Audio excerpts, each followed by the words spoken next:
Hello everyone, আসসালামু আলাইকুম। Welcome করছি আমার ইউটিউব চ্যানেল এসএস ইজি কিচেনে।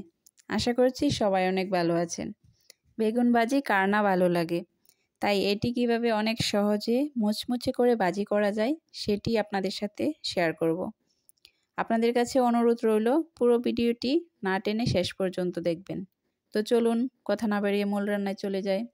প্রথমে আমি এখানে 2টি বেগুন নিয়ে নিয়েছি। আমি ঠিক এইরকম সাইজ করে বেগুনগুলো কেটে নিয়েছি। বেগুনগুলো আমি কেটে ধুয়ে একদম পরিষ্কার করে নিয়েছি।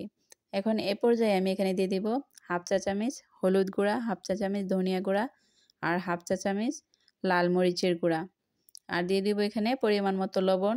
এখানে আমি হাফ চা চামচের থেকে একটু কম পরিমাণ লবণ দিয়েছি। এই তো এখন আমি সবগুলো উপকরণ হাত দিয়ে আলতো করে এভাবে ভালোভাবে মেখে নেব বেগুনের গায়ে। এই তো উল্টে পাল্টে সবগুলো বেগুনে আমি মশলাগুলো মাখিয়ে নিয়েছি। এ পর্যায়ে আমি এটি এক সাইডে রেখে দিব। এখন আমি একটি ডো তৈরি করব। এই তো এখানে আমি একটি বাটিতে নিয়ে নেব 2 টেবিল চামচ চালের গুঁড়া। এখানে আমি 2 টেবিল চামচ চালের গুঁড়া নিয়েছি আর 1 টেবিল চামচ আটা নিয়েছি। এ পর্যায়ে নিয়ে নেব আমি এখানে হাফ চা চামচ হলুদ গুঁড়া, হাফ চা চামচ ধনিয়া গুঁড়া আর হাফ চা চামচ লাল মরিচের গুঁড়া, আর পরিমাণ মতো লবণ দিয়ে দিব এখানে। আর দিয়ে দিব হাফ চা চামচ জিরা গুঁড়া। এই তো আর দিয়ে দিব কিছু ধনেপাতা কুচি। সবগুলো উপকরণ আমি একটু একটু করে পানি দিয়ে মেখে নেব। এই তো পানিটা সাবধানে একটু একটু করে দিতে হবে, না হলে ডোটা অনেকটা পাতলাও হয়ে যেতে পারে, আবার ঘনও থাকতে পারে। এই তো আমি আপনাদেরকে দেখিয়ে দিচ্ছি এই ডোটার থিকনেসটা ঠিক কেমন হয়েছে। এই তো দেখেন ঠিক এরকম হয়েছে এর থিকনেসটা।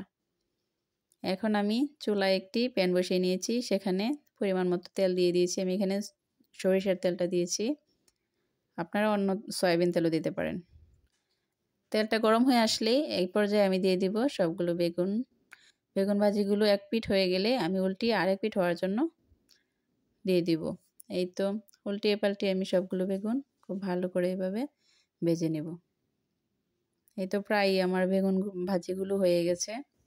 এখন আমি এগুলো একটি কিচেন টিস্যুতে তুলে নিব। দেখেন ভিউয়ার্স, আমার বেগুন ভাজিগুলো কতটা লোভনীয় কালার এসেছে। এই তো ভিউয়ার্স দেখেন আমার মুচমুচে বেগুন ভাজিগুলো একদম রেডি। এটিই হচ্ছে এর ফাইনাল লুক। এগুলো দেখতে যেমন লোভনীয়, খেতেও কিন্তু অনেক মুচমুচে ও মজার হয়েছে। ভিডিওটি যদি আপনাদের কাছে ভালো লেগে থাকে তাহলে আমার চ্যানেলটি সাবস্ক্রাইব করে দিয়ে পাশেই থাকবেন। আজকের মতো এখানেই বিদায় নিচ্ছি।